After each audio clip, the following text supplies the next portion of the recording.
यह कहानी है राजस्थान की एक वीरान हवेली की, जिसे लोग खूनी तस्वीर वाली हवेली कहते थे। गांव वाले बताते थे कि रात के समय वहां से किसी औरत के चीखने और रोने की आवाजें आती हैं। कोई उस ओर जाने की हिम्मत नहीं करता था। लेकिन राहुल, एक बहादुर फोटोग्राफर जो भूतिया जगहों की तस्वीरें लेने के लिए जाना जाता था, इस हवेली की सच्चाई जानने वहां पहुंच गया। हवेली में घुसते ही उसे एक अजीब सन्नाटा और भारीपन महसूस हुआ।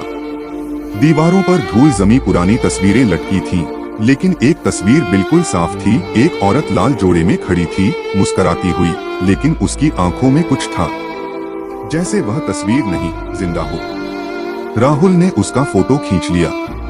कैमरे का फ्लैश चमका और हवेली की खिड़कियां खुद ब खुद बंद हो गईं। तभी किसी ने पीछे से उसका नाम लिया। राहुल पलटा, मगर वहां कोई नहीं था। अगली रात जब राहुल अपने लैपटॉप पर तस्वीरें देख रहा था, तो उस औरत की आंखों से खून बहता नजर आया और उसकी मुस्कान डरावनी बन चुकी थी। अचानक कमरे में ठंडी हवा चली और वो औरत वही लाल जोड़े में राहुल के सामने आकर खड़ी हो गई। लेकिन राहुल डरा नहीं। उसने कांपती आवाज में कहा, अगर तुम चाहो तो मुझसे बात कर सकती हो, मैं तुम्हारी मदद करना चाहता हूँ। औरत ने कुछ पल उसे घूरा, फिर उसकी आंखों से आंसू बहने लगे। तुम पहले इंसान हो जो मुझसे डरे नहीं। और फिर उसने अपनी दर्दभरी कहानी बताई। उसका नाम आरती था।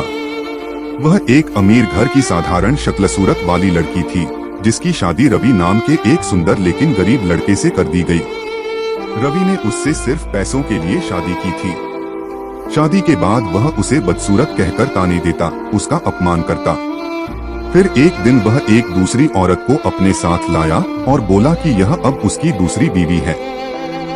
जब आरती ने इसका विरोध किया, तो दोनों ने मिलकर उसे जहर दे दिया और उसके शव को हवेली के कुएं में फेंक दिया।